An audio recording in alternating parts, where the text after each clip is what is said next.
బాబేలు గోపురం కట్టడం. బాబేలు గోపురం కట్టడం ఆదికాండం 11 అధ్యాయాలు మీరు చూస్తే బాబేలు గోపురం కట్టబడింది. ఈ బాబేలు గోపురం కట్టబడడం కూడా ఒక నిదర్శనం. దాంట్లో 2 విషయాలు నేను గ్రహించాను. దానికి దీనికి చిన్న తేడా ఏమిటంటే, ఈ బాబేలు గోపురాన్ని కట్టి పేరు సంపాదించుకుందాము రండని ఆ అప్పుడున్నటువంటి దుర్మార్గపు ప్రజలు వారి మహిమ కొరకు ఒక గోపురాన్ని కట్టుకుంటున్నారట. ఇటుకెలకు రాళ్లకు బదులు ఇటుకెలు. మనం ఒక ఎత్తైన స్థలాన్ని కట్టుకొని బాబేలు గోపురాన్ని కట్టుకొని పేరు సంపాదించుకుందాము రండి అన్నారు.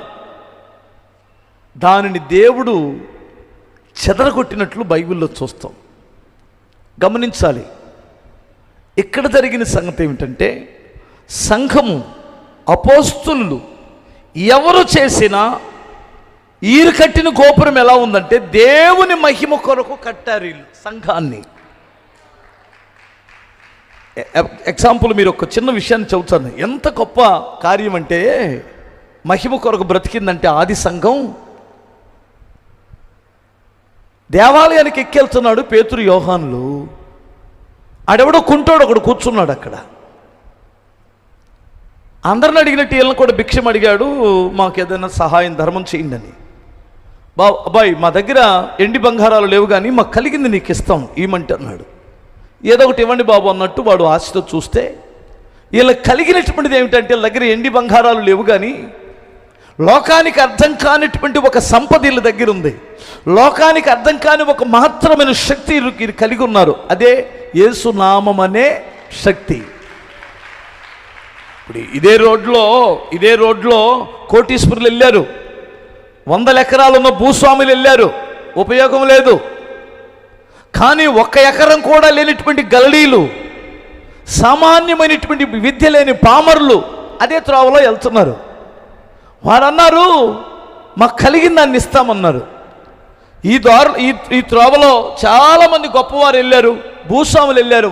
వాళ్ళు ఎవరిని నువ్వేమిస్తామన్నాడు చూశాడు. కానీ ఈయన నజరేయుడిని యేసునామంలో నువ్వు లేచి నడవమని చెప్పినప్పుడు వాడు లేచి నడిచి గంతులేస్తూ వీరితో కలిసి దేవాలయానికి ఎక్కాడు.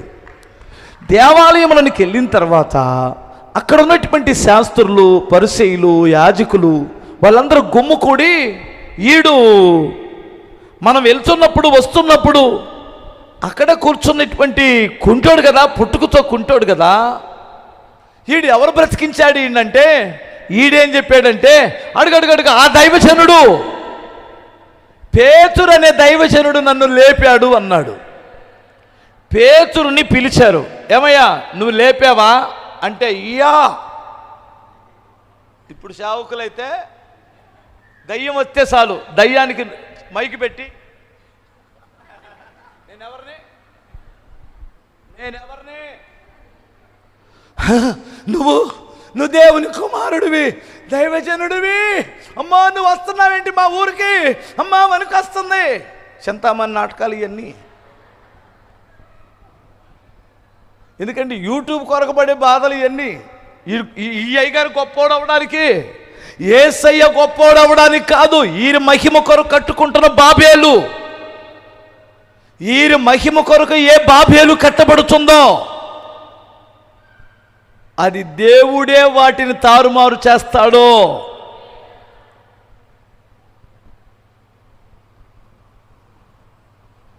ఆ మధ్యకాలంలో ఒక కుర్రోడు మంచి ఊపుతో సేవ చేస్తున్నాడు. ఏమిటంటే ఆయన బేషన్లో నీళ్లు పట్టుకొని ఒక ఆమె, అది ఎండి పల్లెమో బంగారు పల్లెమో, ఫస్ట్ స్టీలు తర్వాత మారింది, ఎండి పల్లెంలో పెట్టినట్టున్నారు. ఎందుకంటే డబ్బులు వచ్చే కొంత మారిపోయింది కదా, స్టీల్ పోయింది, ఎండిపోయింది, బంగారం అయిపోయింది. డబ్బులు వస్తే పైసామే పరమాత్మ అన్నట్టు పల్లెలు ఇవన్నీ మారిపోయినాయి. బేషన్లో నీళ్ళు అలా తీసుకొని అంటే బాగా జిమ్ చేస్తాడు కుర్రోడు, యవనస్తుడు కదా, బాడీ పెంచాడు. ఇలా అనుకొని ఇలా కొడతాడు. ఆ చిటుకు పడినటువంటి వాళ్ళంతా ఈరుసుకొని పడిపోతారు. నేను ఆశ్చర్యపోయాను.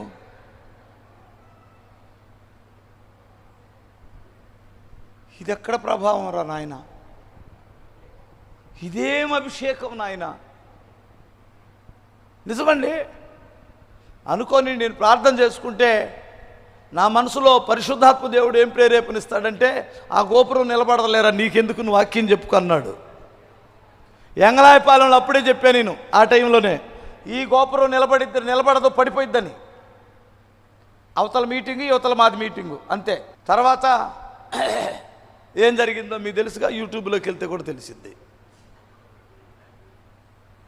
పేతురుని పిలిచి అడిగితే ఏమన్నాడంటే, బాబు మేమెక్కడ లేపాను, నేను చేపలు ఎక్కడ ఉంటాయో నాకు తెలియక నేను గందరగోళం అయితే ఆయన చెబితే వాళ్ళైతే చేపలు పట్టుకున్నాను. నేను నాదేముంది, నాకు గోసి పెట్టుకోవడం కూడా చేత కాదు, సరిగా పంచి కట్టుకోవడం చేత కాదు బాబు నాకు. నా ప్రభు ఒడ్డు మీద నిలబడి పిలిస్తే గోసి ఊడిపోయింది కూడా నాకు గానలేదు. నేను బుర్ర తక్కువని, తెలివి తక్కువని, ఉద్రేకపరుణ్ణి, ఆవేశం ఎక్కువ, ఆలోచన తక్కువ. నాకు ఏమెక్కువ? ఆవేశం ఎక్కువ, ఆలోచన తక్కువ.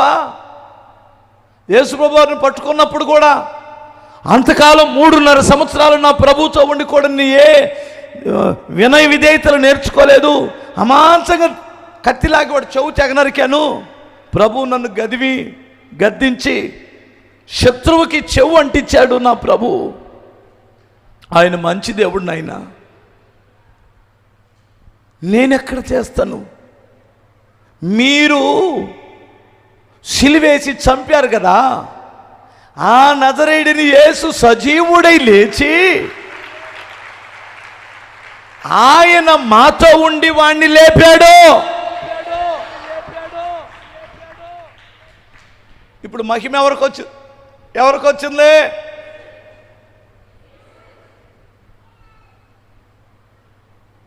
బేషన్లో నీళ్ళోడికి ఎవరికి వచ్చింది? వినండి మీరు జాగ్రత్తగా. కొన్ని గోపురాలు వారి మహిమ కొరకు కట్టుకుంటారు, కొన్ని దేవుని మహిమ కొరకు కడతారు. ఆనాడు బాబేల్ అనే గోపురం అదొక పెంతెకోస్తు దినానికి సాదృశ్యమే. వారి మహిమ కొరకు దుర్మార్గులు కట్టారు, దేవుడు వచ్చి దాన్ని చెదరగొట్టాడు. వీరు అపోస్తులు, ఆది సంఘం దేవుని మహిమ కొరకు పనిచేశారు. వారు చరస్థిరాస్తులు అమ్మిన దేవుని మహిమ కొరకు చేశారు, సువార్త ప్రకటించిన దేవుని మహిమ కొరకు చేశారు.